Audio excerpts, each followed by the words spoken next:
What's up, guys? Bringing you back another video with the single cab. We're finally getting the parts and installing the headlights, the tail lights, and the new grill. So really excited. One of my buddies, Mike Bravo, is going to be doing it. We already got the wheels, but for the truck. But I'm waiting for the Whipple to arrive. We went ahead and did the Ride Tech lowering kit after all, with some very nice weld wheels that you guys will be seeing here very soon. And then we actually have my girlfriend, my buddy. Thank you, Alan. Appreciate the help. And then behind him, that badass single cab with the King Ranch interior swap and some badass Forge Stars X22s. Mike's gonna be doing the install. He'll probably finish it up tonight, and I'll pick up the truck tomorrow. So yeah.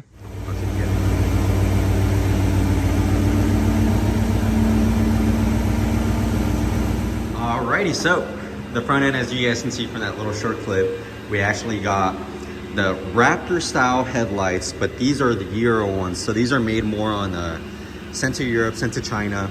So it's not an amber DRL, as you guys can see. It was the blue DRL, but they come like basically amber deleted. So that's why I went with this clean look. It's all OEM. It's all gonna work correctly. I went with the matching fog lights. These fog lights are actually the same ones that come in the Lariats. They're the same one that comes in the Platinums. You can basically find these almost about anywhere. As far as the front grille, I went with the limited design front grille. I'm still thinking about it. What do you guys think? Should I actually get the truck color match? So the bumper, the grille, the Ford emblem, should I leave it chrome? I'm gonna go ahead and attach a picture. With the color match, I also didn't want to do the mirrors, the mirror caps, the door handle, but this is how the truck's sitting right now. Looks really good. Coming to the back end as well, we did get the Tremor Taillights, so it's just really bringing the truck together nicely. They're subtle mods, but they make a huge difference in my opinion. For the taillights, this is an XLT truck, so the Bliss is gonna work. I got the Bliss little wiring harness, as you can see. Cost around 150, 200 bucks, if I remember. And then for the front, I actually went with the Bullseye Custom auto headlights harness. Mr. Boom, he's big on the forums. He's actually selling a splitter for the front trucks. Might get that later on. I like the clean look that the truck has right now. But yeah, so I went with that harness. So the low beam's gonna work perfectly. The high beam is not gonna work with this harness. I think it retails for around like $450, $550, something like that. Some people can say that they can make the high beam harness work, or that there's another harness for it. I haven't really looked into it, but I probably should. Because if your truck is gonna be on a level stance, or I mean, not on the level stance, kind of like how it is right now, stock height, the beams are just gonna be pointing straight down. Like, they're gonna be pointing straight down, that whenever you're driving, and I'm gonna go ahead and attach a clip, you really can't see too much. Like, it's horrible in my opinion. But once I get the lowering kit on, I think I'm gonna go ahead and leave the front end just a bit higher so the beam can go ahead and light the street a lot better, just for drivability purposes.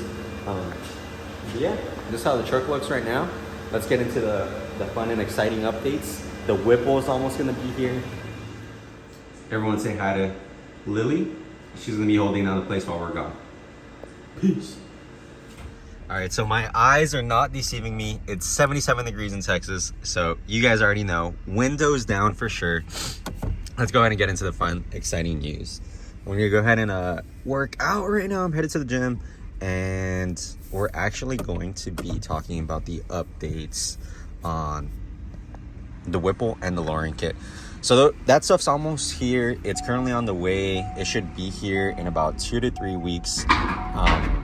We're doing the update on, or we're doing work on my actual car. So my S197 twin turbos, we're getting ready to head to Bradenton Motorsports Park, November in Veterans Day weekend. Mod Nationals, if you guys are huge Ford fans, you guys should definitely check out this race. It's basically just mod motor Mustang, so anything like 97 and above, I think, or 99 and above.